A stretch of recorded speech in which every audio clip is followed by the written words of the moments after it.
Bienvenue. Aujourd'hui, on se penche sur un texte de Léon Denis, tiré de Nos Invisibles. Plus précisément, le chapitre La science et spirit. On va voir comment il met en contraste la science, disons classique matérialiste, et une approche qui met l'âme et le monde invisible au centre. Notre but, extraire les idées clés sur l'âme et ses capacités selon lui. Alors, dès le début, le texte est assez critique envers la science de son époque. Il la trouve, provisoire, incomplète. Oui, il dit qu'elle est limitée aux lois du mouvement, de la force, mais sans vraiment saisir l'essence de la vie, les causes C'est premières. ça.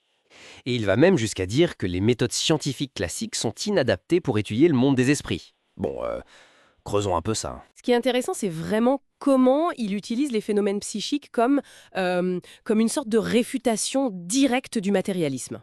L'idée qu'il combat vraiment, c'est que l'âme serait juste un produit du cerveau et qu'elle disparaîtrait avec lui. Lui, au contraire, affirme qu'elle existe avant et qu'elle survit au corps. C'est vraiment le cœur de son propos. D'accord. Mais alors, si l'âme existe comme ça, indépendamment, comment il la décrit concrètement? Il parle d'une forme fluidique. Qu'est-ce que c'est exactement?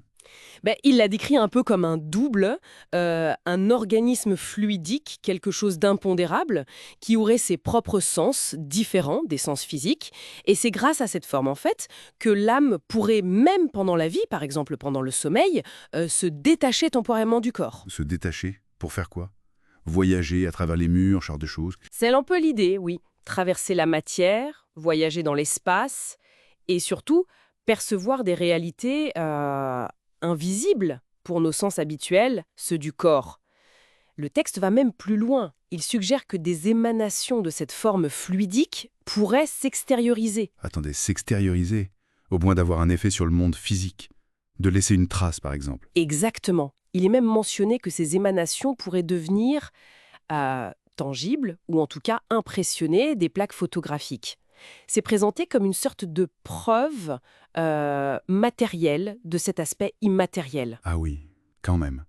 Fascinant. Et il fait le lien avec des choses plus connues comme la télépathie. Justement, oui. La télépathie, le magnétisme, tout ça, c'est cité comme des preuves de cette action à distance d'une âme sur une autre.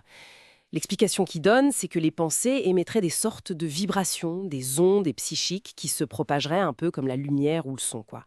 Et ces ondes pourraient ensuite impressionner un autre organisme fluidique s'il est réceptif, s'il y a une certaine affinité.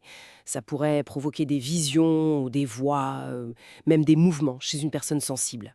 Donc si je comprends bien, nos pensées pourraient littéralement voyager et toucher quelqu'un d'autre. C'est ça sa vision de la télépathie? C'est tout à fait ça, une communication directe d'esprit à esprit qui passerait par cette substance fluidique. Et il y a aussi toute cette histoire des apparitions au moment de la mort. Ça semble très important pour Denis. Ah oui, absolument. Le texte insiste beaucoup là-dessus.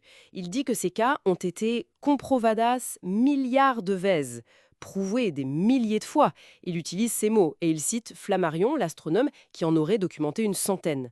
L'argument principal, c'est la coïncidence temporelle, l'apparition qui survient pile au moment du décès, ou presque. Pour eux, ça rend l'hypothèse de la simple hallucination peu probable. C'est vu comme une preuve assez forte de l'indépendance de l'âme. D'accord. Et ça amène à une autre idée du texte, la lucidité terminale. Oui, c'est un autre point qu'il utilise contre la vision purement matérialiste. Comment expliquer, demande-t-il, en substance, qu'au moment où le corps est au plus mal, presque éteint, l'intelligence puisse parfois avoir un sursaut, une clarté incroyable. Il parle d'extraordinaire recrudescence d'activité. C'est vrai que d'un point de vue purement biologique, ça semble un peu paradoxal. Quelle explication il donne, lui?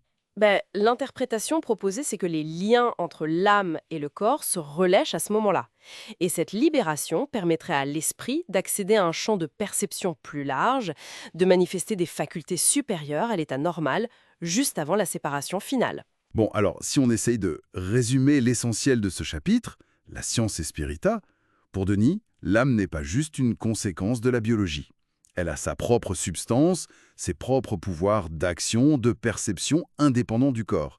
Et tout ça se manifesterait à travers divers phénomènes psychiques, quoi. C'est exactement ça. Et au-delà de lister ces phénomènes, ce qui est intéressant, c'est la réflexion que ça amène sur la conscience elle-même. Si on suit sa logique, le moment de la mort ne serait pas une extinction de la perception, mais peut-être une transformation, voire une expansion. ça nous invite à reconsidérer un peu la relation habituelle qu'on fait entre la conscience et le corps physique, du moins telle qu'elle est vue dans cette perspective spiritualiste.